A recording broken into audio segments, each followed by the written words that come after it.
सुब्बैया रंग बिरंगी मुर्गियों को एक तरफ एक टोकरी और दूसरी तरफ एक और टोकरी में रखता था।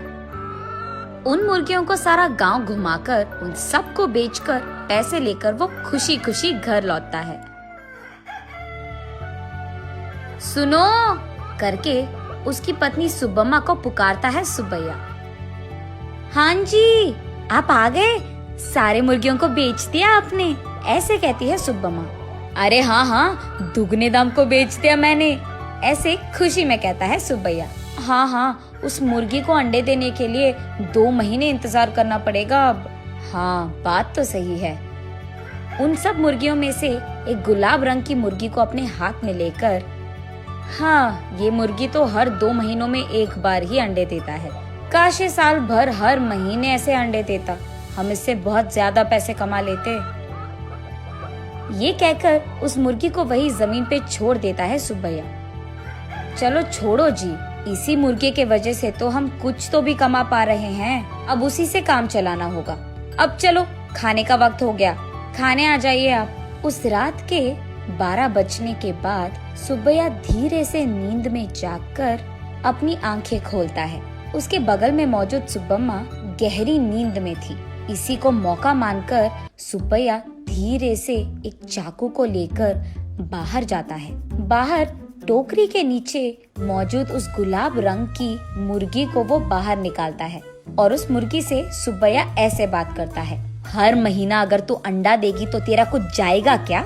या फिर तुझे इस बात की घमंड है कि तू एक ही है जो रंग बिरंगे अंडे देती है? आज मैं तेरा घमंड उतार दूंगा। तो क्या कि तुम हर महीना अंडे नहीं देती हो, सारे अंडे तो तुम्हारे ही पेट में है ना। उन सारे अंडों को एक ही साथ बाहर निकालकर मैं उन सबको एक ही बार में बहुत ज्यादा पैसे के लिए बेच दूंगा, देख लेना।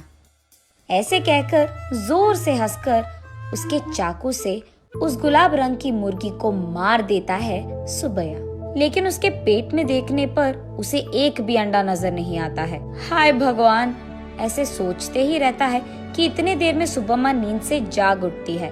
वहाँ आकर उसके पति के किए को देख, अरे भगवान, ये तूने क्या कर दिया?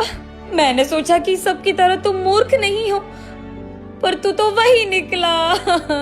अरे रे, इतनी अच्छी पैसे देने वाली मुर्गी को तूने जान से मार दिया। अरे रे, सोने की बतख की कहानी कभी सुनी नहीं है क्या तुमने? हाय भगवान, ये मेरे पति ने क्या कर दिया? तुझे लालची बनने की क्या जरूरत थी? ऐसे वो रोती रहती है कि इतने में ए सुनो, क्या कर रही है तू? सुब्बम्मा उठो, क्या हो गया तुझे? सोते हुए इतनी जोर से चिल्ला रही है, पागल हो गई है क्या? नींद से जागकर सुब्बम्मा परेशान होकर अपने पति की ओर देखती है। उसे कुछ नहीं समझ आता है। वो तुरंत बाहर जाकर टोकरी के नीचे बैठे उस मुर्गी को भी देखती है। वो मुर्गी तो हमेशा की तरह सही सलामत थी।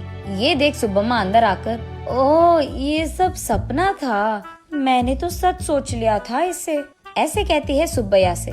क्या सपना, क्या सच की बात कर रही है? आधी रात को मुझे उठा दिया तूने अच्छी नींद से। चल जाओ, सो जाओ अभी, कहता है सुब्बैया।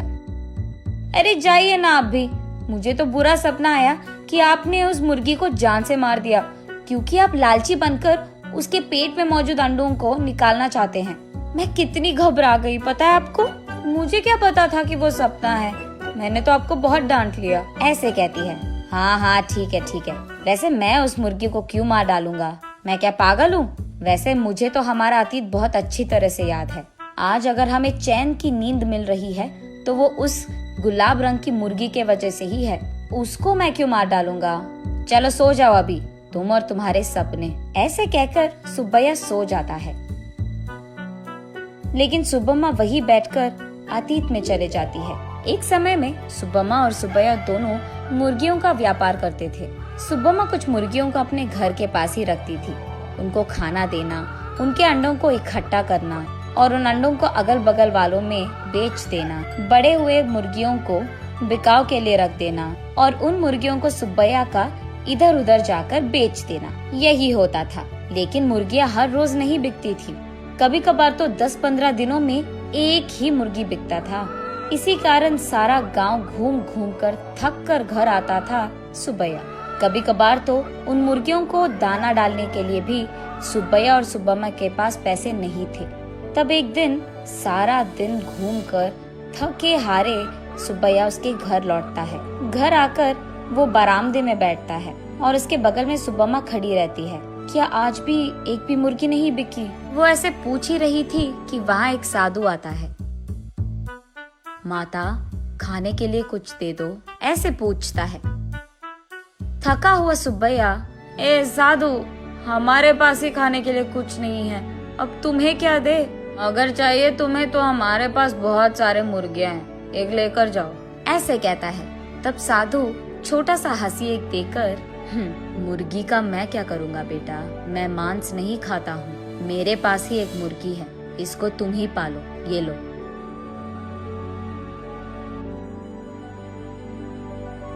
ये कहकर उनके हाथ में मौजूद एक गुलाब रंग की मुर्गी को उसके हाथ में देता है। मुड़कर देखने से पहले ही वो साधु वहाँ से गायब हो जाता है। सुब्बैया तब उस गुलाब रंग की मुर्गी को देख, इस तरह की मुर्गियाँ भी मौजूद है क्या?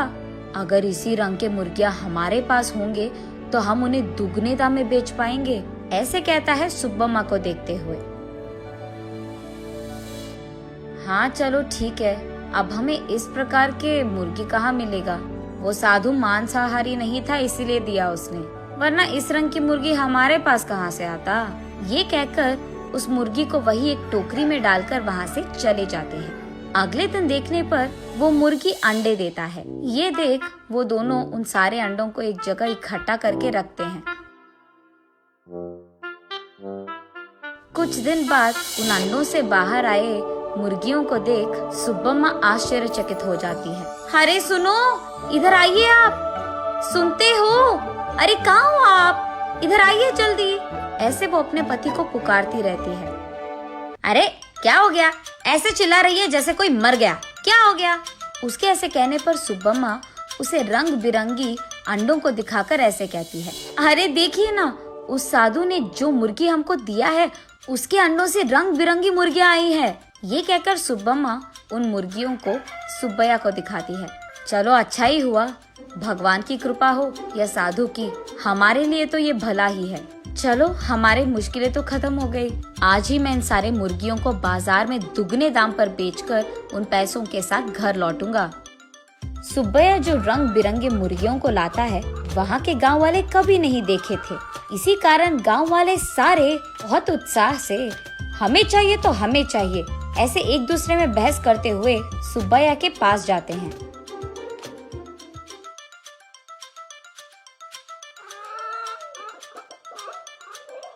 ऐसे वो मुर्गी 1 महीने में सारे दिन अंडे देकर, फिर 2 महीने बिना अंडों के, फिर उसके बाद 1 और महीना सारे दिन अंडे देते हुए रहती थी। अब उन्हीं महीनों में सुब्बैया भी अंडों को जमा करके उन्हें बाजार में बेचता था। ऐसे ही कुछ ही दिनों में पति पत्नी दोनों कमाए हुए पैसों के कारण चैन की नींद सोने लगते हैं। सुब्बम्मा वापस होश में आकर, ओह अब याद आया, सुबह मैं सोच रही थी कि ये मुर्गी साल भर अंडे क्यों नहीं देती है, शायद उसी कारण ऐसा बुरा सपना आया मुझे। ये सोचकर वापस गहरी नींद में सो जाती है सुब्बम्मा।